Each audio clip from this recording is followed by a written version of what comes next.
English నేర్చుకుని అనర్గళంగా మాట్లాడాలనుకుంటున్నారా? అయితే వెంటనే కాల్ చేసి రిజిస్టర్ అవ్వండి.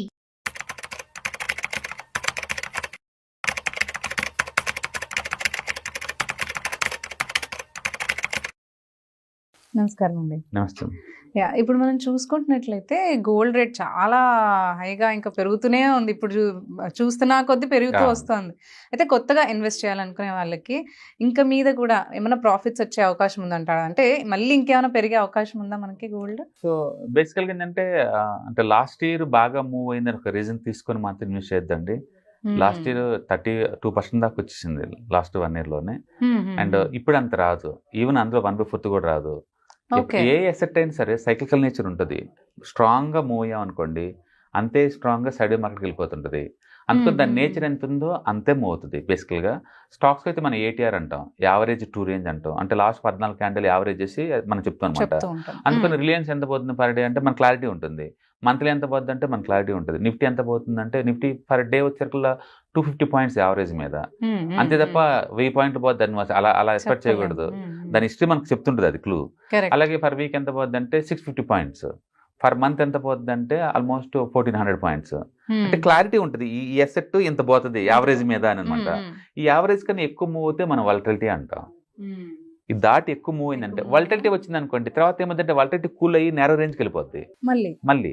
అంటే ప్రతి అసెట్ కి ఈ క్వాలిటీ ఉంటుంది.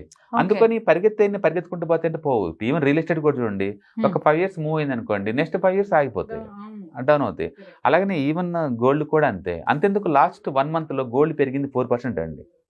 లాస్ట్ 1 month లో 4% చాలా ఎక్కువలా కనపడుద్ది కదా. మ్యూచువల్ ఫండ్స్ 10% పెరిగినాయండి లాస్ట్ 1 month లో. మ్యూచువల్ ఫండ్స్ 1 month లోనే 10% పెరిగినాయి, బట్ గోల్డ్ పెరిగింది 4%. అందుకని గోల్డ్ లాస్ట్ 1 year లో 30% పెరిగింది కదా అని ఒక రీజన్ తోటి అయితే రాకూడదండి. ఇన్ఫాక్ట్ ఈ సంవత్సరం గోల్డ్ మీద కాతికొత్త ప్రాఫిట్ బుక్ చేసుకొని కొంచెం స్లో అవటం బెటర్.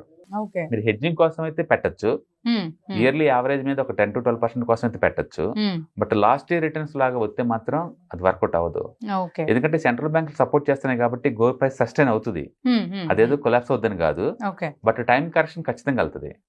ఈక్విటీ కనుక పర్ఫామ్ చేస్తుంటే కనుక ఖచ్చితంగా గోల్డ్ స్లో డౌన్ అవుతుంది. లాస్ట్ ఇయర్ కొంచెం గోల్డ్ ఈక్విటీ బాగా వలటైల్ అయింది కాబట్టి గోల్డ్ ప్రైస్ కి ఎంత సస్టైనబిలిటీ వచ్చింది. బట్ నేను అనుకోవటం ఏంటంటే అది 1 lakh దగ్గర ఆగిపోతుంది. అక్కడ ఖచ్చితంగా 1.5 year 2 years ఆగాల్సిందే 1 lakh దగ్గర. అందుకని గోల్డ్ ఒకటే రేట్ తో కంటిన్యూస్ గా మూవ్ అవుతుంది అనే ఎక్స్పెక్టేషన్ అయితే వద్దు. Last 1 year yes. సో ఇప్పుడు మీరు అన్నారు ఈక్విటీ మనకి లో ఉన్నప్పుడు ఇది పెరుగుతూ ఉంటుంది.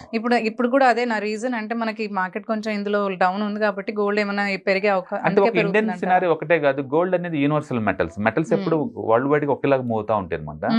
స్టాక్స్ అలా కాదు, కంట్రీ స్పెసిఫిక్, సెక్టర్ స్పెసిఫిక్ నడుస్తూ ఉంటాయి stocks. But gold as a metal గా వరల్డ్ వైడ్ ఒకేలాగా మూవ్ అవుతా ఉంటది. లాస్ట్ ఇయర్ వరకు ఏంటంటే సెంట్రల్ బ్యాంక్స్ అన్ని కొంటున్నాయి కాబట్టి బాగా మూవ్ అవుతుంది. అది కంటిన్యూస్ గా ఆ రేంజ్ లో కంటిన్యూ అవుతాయి అంటే అది అవ్వాలి అంటే ఈక్విటీ వరల్డ్ వైడ్ డిస్టర్బ్ అవ్వాలి. వరల్డ్ వైడ్ గా ప్రస్తుతానికి అయితే అంతేం కనిపించడం లేదు, నార్మల్ గానే కనబడుతున్నాయి. కాబట్టి గోల్డ్ లో లాస్ట్ ఇయర్ లాగా ఈ సంవత్సరం కూడా ఒక 30 ఎక్స్పెక్ట్ చేస్తారా అంటే అంత లేదు. నిజానికి మీరు ఒకవేళ హెవీ కనుక ఇన్వెస్ట్ చేసి ఉంటే కనుక ఎంతో కొంత ప్రాఫిట్ బుక్ చేసుకొని కొంచెం స్లో అవటం దాంట్లో బెటర్.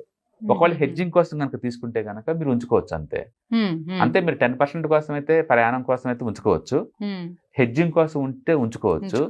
ఆల్రెడీ హెవీగా ఇన్వెస్ట్ చేసి ఉంటే కనుక కొంత ప్రాఫిట్ బుక్ చేసుకోవచ్చు కూడా. ఎందుకంటే దాంట్లో వీక్ అవుతున్న సెంటెన్స్ ఏం కనపట్లేదు కానీ, బట్ లాస్ట్ ఇయర్ 30% పెరగటమే అది టైం కరెక్షన్ గుర్తు అనమాట. అందుకని డెఫినెట్గా గోల్డ్ స్లో డౌన్ అవుతుంది. ఈసారి అంతకంటే ఎక్కువ పెరుగుతుందని ఎక్స్పెక్ట్ చేయడం అయితే అంత కాదు, అందులో ఈవెన్ హాఫ్ కూడా పెరగదు. లాస్ట్ ఇయర్ తో పోల్చుకుంటే హాఫ్ కూడా పెరిగే ఛాన్సే లేదు. మనకు అది నిఫ్టీలో క్లియర్ కనపడుతుంది. నిఫ్టీ కనుక 20% దాటింది అనుకోండి, next year single digit. Nifty కనుక 30% పెరిగింది అనుకోండి, 2 years సింగిల్ డిజిట్. అంటే ఏంటంటే అది 12% పెరుగుతుంది. అంతకంటే ఎక్కువ పెరిగావో నెక్స్ట్ ఇయర్ టైం కరెక్షన్ వస్తుంది. అంటే ప్రైస్ కరెక్షన్ కానీ టైం కరెక్షన్ కానీ ఏ ఎసెట్ అయినా సరే కంపల్సరీ. అంటే చాలా మంది ఏంటంటే గోల్డ్ కంటిన్యూస్ గా పెరిగిద్దేమో అనుకుంటారు, అది కోవిడ్ నుంచి పెరుగుతుంది కాబట్టి. ఒకసారి కోవిడ్ కన్నా ముందేం జరిగిందో చూడండి, ఒక డెకేడ్ కూడా 0 రిటర్న్స్ వచ్చిన ఇయర్స్ ఉన్నాయి గోల్డ్ కి, ఒక డెకేడ్ లో కూడా. అబ్బో. అందుకని షార్ట్ టర్మ్ లో జస్ట్ 4-5 years నుంచి పెరుగుతుంది కదా అన్న రీజన్ తోటి లాంగ్ టర్మ్ అలా ఎక్స్పెక్ట్ చేయమాకండి, అట్లా ఏమి ఉండదండి. పెరిగితే ఒకేసారి ఆమంతం అది చార్ట్ బ్రేక్అవుట్ అయితే ఒకేసారి పెరుగుతుంది, పెరుగుతుంది. లేదంటే కన్సల్టేషన్ అంటారు మన సైడ్ మార్కెట్ లో, టైం కరెక్షన్ అంటాం కదా, వాటికి వెళ్ళిపోతాయి. కాబట్టి నేను అనుకోవడం ఏంటంటే సింగిల్ డిజిట్ లో పెరుగుతుంది gold next 1 year. Okay okay. Equity market కొంచెం గ్రోత్ ఉంటుంది కానీ అటుకు ఉండదు. ఈక్విటీలో టూ మచ్ డౌన్ అవుద్ది కాబట్టి టూ మచ్ అట్రాక్టివ్ టైర్ అవుద్ది, మళ్ళీ పైకి వెళ్తాయి. అందుకని టూ మచ్ ఇడిపోయిన టూ మచ్ ఇవి ఇటు వచ్చిన అటు వచ్చిన. గోల్డ్ అలా కాదు, చాలా కామ్ గా స్లోగా మూవ్ అవుతా ఉంటుంది. దాని మన 1 సంవత్సరం పెరుగుద్ది, ఇది పెరిగినందుకు కాంపెన్సేషన్ కింద మళ్ళీ 2-3 years స్లో డౌన్ అవుతుంది, మళ్ళీ పెరగడం మీనది, అట్లా ఉంటది. గోల్డ్ లో ఉన్న బ్యూటీ ఏంటంటే లో బీటా, అండ్ ఇయర్లీ యావరేజ్ మీద 10-12% దాకా వస్తుంది, అందులో ఉన్న బీటా అది ఉంది. అయితే ఈ మధ్యకాలం అంటే వరల్డ్ వైడ్ గా ఇన్వెస్టర్స్ కి మంచి డిమాండ్ వచ్చింది, సెంట్రల్ బ్యాంక్స్ తోడైంది దాని తోడు. అంటే గోల్డ్ మైనింగ్ కంపెనీ కూడా తక్కువైపోయినాయి ఇప్పుడు వరల్డ్ వైడ్ గా, అంత సెకండ్ రీసైక్లింగ్ గోల్డ్ ఎక్కువ వస్తుంది మార్కెట్ లోకి. దాంతో గోల్డ్ డిమాండ్ సస్టైన్ అవుతుంది కానీ, బట్ లాస్ట్ ఇయర్ లాగైతే ర్యాపిడ్ గా పెరిగే ఛాన్స్ లేదు.